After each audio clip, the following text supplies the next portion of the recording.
Chuck E. Cheese. You want to see a mouse? Stand right there. Pull the refrigerator out. Right there by your feet. You saw it? Happy birthday. You saw him? You saw Chucky went into the oven? Happy birthday. Blue Beetle didn't blow me away on my first watch. It just kind of felt like your average superhero movie with a Hispanic reskin. Not that that's a bad thing. It was a cool setting, the cast was good, and it seemed like everyone had a good time filming the movie. I also got interested in the Ted Kord mystery and wouldn't mind seeing where that goes one day. Blue Beetle's development wasn't anything crazy, being announced in 2018 and set to be based on the Jaime Reyes version of Blue Beetle, who was the third Blue Beetle after Dan Garrett and Ted Kord.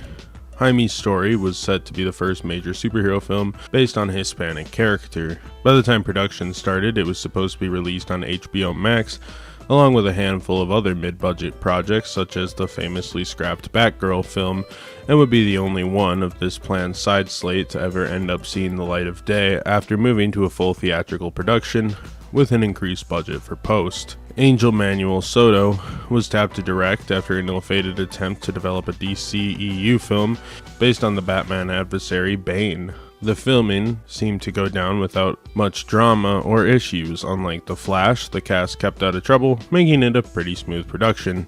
It's uncertain if Blue Beetle would have transitioned into the new DCU, but James Gunn has left the possibility open. Blue Beetle follows a recent college graduate, Jaime Reyes, who returns home to his quirky family, and with his father's health declining, Jaime decides it's a great time to get a job. This leads to him working with his sister as a maid at Victoria Kord's house, who runs Kord Industries.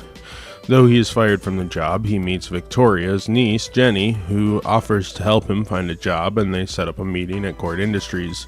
However, this plan is cut short as Jenny finds out the Scarab, a tool her father used as the Blue Beetle years earlier before disappearing, is being used by her aunt to create weapons for the Army's OMAC program, so she steals the Scarab right as Jaime arrives. With no time to explain, she gives Jaime the Scarab and tells him not to look at it, just find somewhere safe for it until she can come and meet up with him later. Jaime takes it home and shows it to his family, who are all confused what it is. However, quickly it latches on to Jaime and turns him into the Blue Beetle. Jaime meets up with Jenny asking for answers, and she explains what the Scarab is and the fact that it basically chose him. Jenny says she needs a smartwatch from Kord Industries that was owned by her father and will help them in their quest, so they head over there and break in with the help of Jaime's uncle, Rudy, but are confronted by Carapax, who also seemingly was given an exosuit by Victoria. The duo fight, and Jaime narrowly wins with help of his Scarab, and the crew make it to Ted Kord's old abandoned house and his Blue Beetle lair, where Jenny dumps exposition on him. After this, Victoria mounts an attack on the Reyes home, hoping to retrieve the Scarab. Jaime is captured and his father dies of a heart attack during the assault, visiting Jaime, I guess, in heaven. All of Superman meeting his dad on the mountain in Batman v Superman. She was my world. I miss you, son. And his dad is like, you gotta beat Blue Beetle, dude. Meanwhile, the grieving family decides to save Jaime from Victoria's evil fortress with help from Jenny, and the group goes in, managing to do just that. Outside of the fortress, Jaime confronts Carapax again and manages to appeal to his humanity, and despite wanting Carapax dead, he learns vengeance isn't the way of a hero and not what his dad would want or whatever. Noticing he easily could have ended up like Carapax if that's the path he follows. Carapax also has a sad backstory. The family escape right as Carapax overloads and self-destructs his armor, blowing him and Victoria up and her testing facility to the ground in the process. Jenny helps the family along with the community to drink beer and fix the family's destroyed house, despite that probably not being advisable in a construction zone, and Jenny takes over Kord Industries. Jaime and Jenny kiss and the movie is over. The film has a fairly concise group of characters comprising of Blue Beetle, his family, Victoria, Jenny Kord, and OMAC. Everyone kind of plays roles throughout, so let's go through them. Jaime Reyes, or Blue Beetle, just graduated college, and like any college graduate facing real life, has to fight real hard to get a job.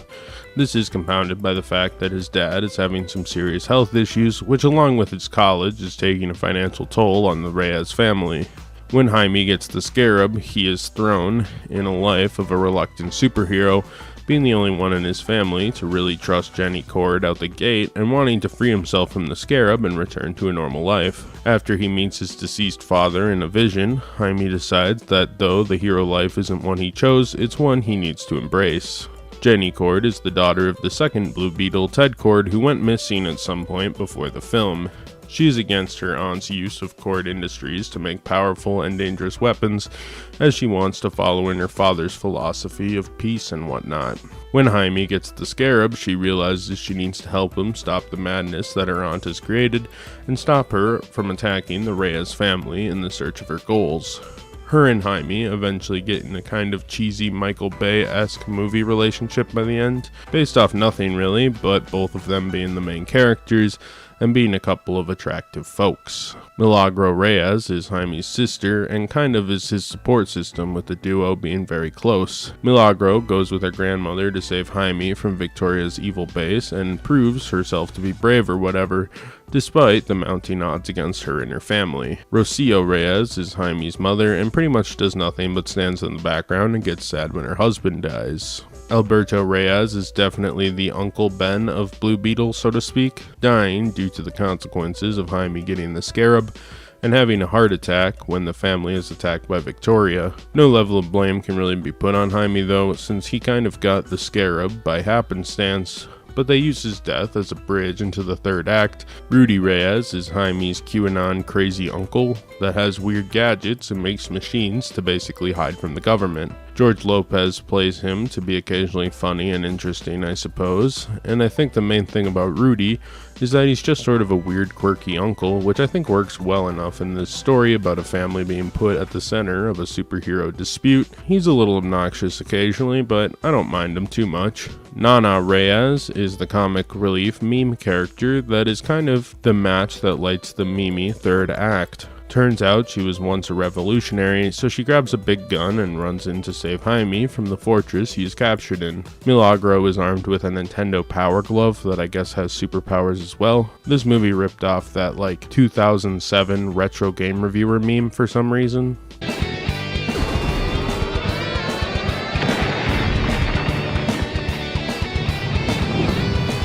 And Jenny gets exploding bubblegum. This whole segment is an odd tonal shift that we will get back to eventually. Victoria Cord is the sister of the missing Ted Cord, and she runs Cord Industries, and she's a generic evil white businesswoman who I think they modeled off of Hillary Clinton for some reason. She is just evil and wants to use the world for profit, blah blah blah, you get the picture. Omac is last and is Victoria's evil henchman bodyguard with his own Iron Man Blue Beetle suit. Eventually, we learn after a mech suit fight that Omac is only bad due to being the victim of circumstances. Sadly, they don't really flesh out Omac much, only tell us a tearjerker backstory about 3 minutes before he blows himself to pieces.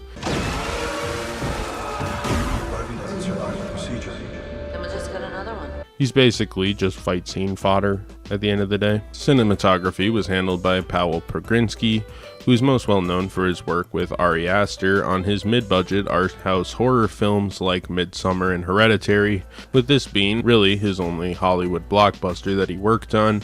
And it doesn't look bad, but it's kind of shocking it was shot by the same guy who shot some of these movies, since Midsommar really lives and dies in part off of the really solid and thoughtful cinematography throughout that film. For this film, we kind of just get the Marvel house style. It's competent, yes. Is it remarkable? No, not really. I do think the special effects team did a good job bringing the suit to life, and for being a relatively small DCEU project, I would say the CGI looks pretty solid throughout the film. Bobby Krilic, known professionally as the Hacks and Cloak, did the soundtrack for this film. He actually worked on a few films with Ari Aster as well, including Midsommar, but also worked on the soundtrack for Red Dead Redemption 2 and has a few standard albums of his own, and produced tracks for a number of artists. Not exclusively working and scoring films, but he does a lot of other projects as well. The score isn't super memorable, but it's kind of unique and youthful, with an industrial electronic feel that's sort of fitting for this alien supersuit superhero. I don't hate it. The soundtrack also has Latin covers of well-known English songs, Blame It on the Boogie, which was a song by Mick Jackson and then covered by the Jackson 5. Mick Jackson, despite also being named Michael Jackson, is unrelated to the Michael Jackson from the Jackson 5. That was just a weird coincidence, I guess. The Latin cover is by Damien Castravo. There is also a cover of Be My Baby by the 60s girl group The Ronettes, which is covered by Juventud Crassa, and these are both pretty fun, honestly. I like it, kind of sets the vibe a bit for me for this Latin-based superhero film, since I like both the original versions of these songs, and it sets a fun tone. I don't know, it's cool though. Craig Alpert handled the editing, known for projects like Toy Story 2, Borat, Black Dynamite, and Deadpool 2, as well as many others. He's usually not the lead editor, working in tons of editorial departments, but consistently working through the 2000s till now, and occasionally being the lead editor for some movies. For his part, he did a pretty good job. This film doesn't have any glaring editing issues, and I think he did a good job putting the whole thing together cleanly. I also think some of the action scenes have particularly seamless editing. For example, during the bunker fight, there's some cool stuff. As I sort of alluded to, the tone of Blue Beetle is sort of all over the place. The movie has Rudy and the family, who start the movie, occasionally a bit goofy. However, the film feels fun yet grounded. That is, until the end of the second act. The film gets a little tragic after the death of the family patriarch Alberto, but instead of kind of coming together for a fun but grounded finale, the film goes off the rails, with Nana being a militia guerrilla fighter, Jenny having exploding bubblegum, and Milagro having a Nintendo Power Glove that can make energy constructs all a Green Lantern. The film definitely jumps the shark following the father's death. It kind of recovers when Jaime is fighting Omac, but I think by that point it's a little too late to re-establish the stakes of the movie. I get kind of taken out when I see the Nintendo Power Glove as a magical super weapon. God damn it. Recycled from every basement YouTube gamer in 2008, and as someone who kind of was around for all of that, it just sort of comes off a little cheesy to me. It also perhaps would have worked better if it was established and not just something the team threw in there for no real reason. Perhaps the Beetle Cave thing could have had an establishing shot on some old Nintendo games or something. I don't know. Honestly, I think there's no way to uncheesy the lead up to the climax for me though. The film has a lot of characters adapted for it, so let's get into it. Jaime Reyes, the third Blue Beetle, first appearing in Infinite Crisis number 3. After he received the Scarab, he was given an Iron Man-like armor, which allows him to shoot lasers, fly, and have enhanced strength, and so on. The film version is pretty accurate, with both characters living in Palmyra City in Texas. Ted Kord and his legacy weigh heavily on the lore of this film, with his company Kord Industries being a major player in the film, and his daughter being Jaime's love interest. In the film, Kord was the second Blue Beetle, much like in the comics. Ted first appeared in Captain Atom number 83 in 1966 from Charleston Comics, and was created by Spider-Man co-creator Steve Ditko. However, after Charlton was purchased by DC, he became a major player in comics such as Justice League and Booster Gold, and even having a couple series in his own right. He served as the inspiration for Owlman from Alan Moore's Watchmen as well, much like several other Charleston heroes. Dan Garrett was mentioned as well, and he's the original Blue Beetle and one of the earliest comic book superheroes, premiering in Mystery Men Comics number 1 in 1939, and was created by Fox Comics. When Fox Comics went bankrupt, Charlton bought the character and brought him back, and eventually rebooted with Ted Kord before DC bought the rights to Charlton. Another character that was mentioned in the film that we don't see was Fire Fist. He was created for Blue Beetle Volume 6 number 1 from 1986. Fire Fist is basically your average flame-based character that fought Ted Kord a handful of times back in the day. Omac in the film is a combination of two characters from the comics. In the comics, he's called Carpax and is the villain of Blue Beetle, which the character is primarily based on in the film, aesthetically and power-wise, who first appeared in Blue Beetle Volume 6 number 1. The OMAC side of the character was based on OMAC, who has been a series of characters, first appearing in OMAC number 1 from 1974 and being created by the great Jack Kirby. OMAC uses brother eye satellites, which allows him to kind of see everything in the world. Definitely a cool kind of early satellite paranoia thing, which, ended up being kind of spot on for today's world. El Chaplin, Colorado appears in the credits and first appeared in his TV show of the same name. His character was created and portrayed by late Mexican comedian Chespirito, and his character was translated to English as the Red Grasshopper, who was a goofy superhero that got into weird slapstick situations. He's the only superhero to appear in the DCEU that has no ties to Warner Bros. Or DC, with them licensing the character as a gag for the end of the movie.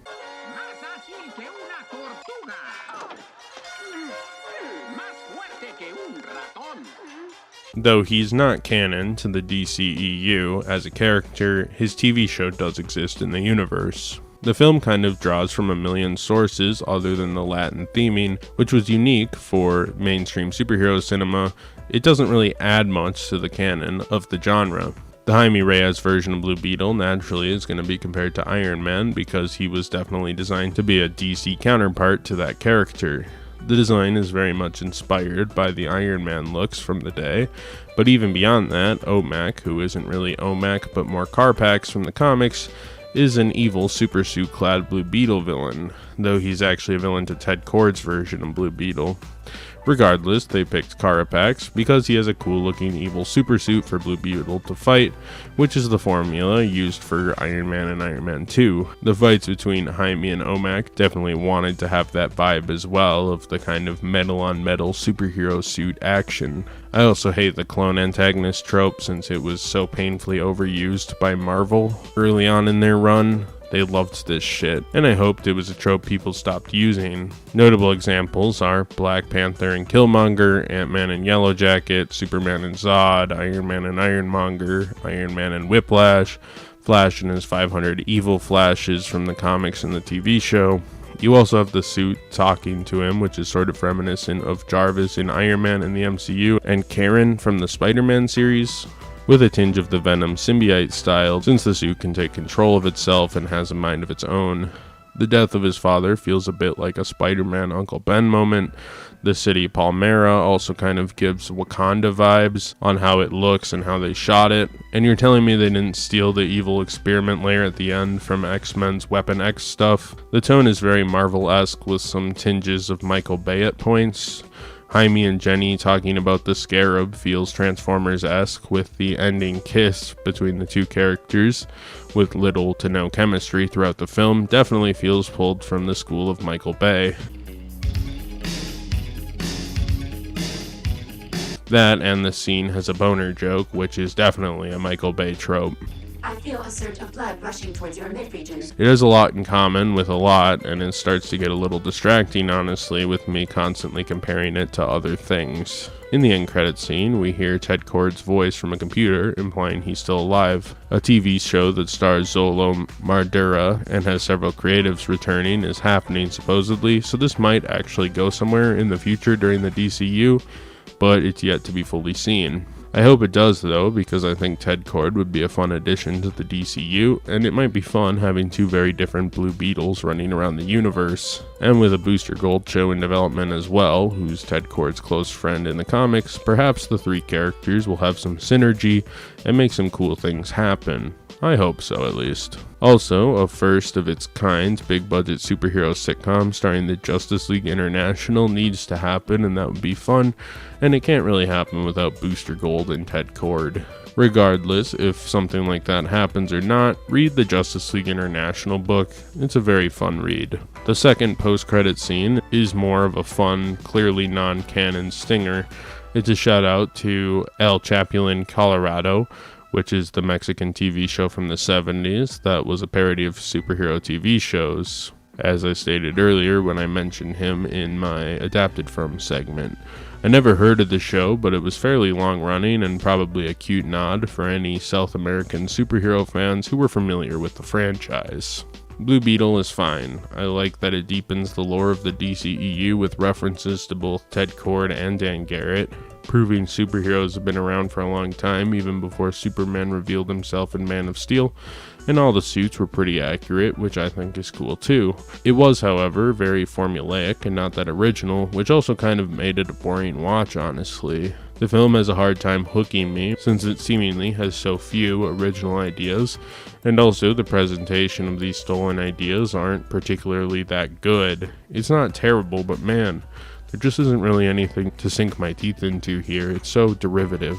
Blue Beetle made a box office haul of $129 million off of a budget of $104 million, which after marketing means Blue Beetle failed to make money.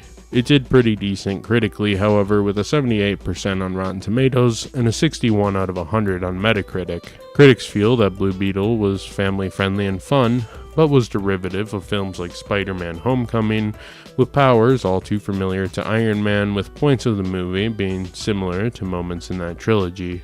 Recently, at the time of this video, a Blue Beetle animated series is set to come out in the next couple years, with Solo Maradona set to return as Blue Beetle, and much of the creatives behind the scenes also attached in production roles in one way or another. This means it's likely in some form Blue Beetle will return to the DCU, though in what capacity beyond the animated series and how much of the film will pull over is yet to be seen. It is set to be released on Max, but at the time of this writing we aren't positive when it'll be released or how far along in development it is. The writer, Gareth Donat Alcoro, was attached to write the remake of Scarface as well, so I'm not sure he'll be back for this. Hopefully it'll be pretty original and make for a show that can drum up enough hype for a potential future live action appearance for the character. For now though, the film was kind of a failure, and the Jaime Reyes character and his future in film and television is a bit up in the air.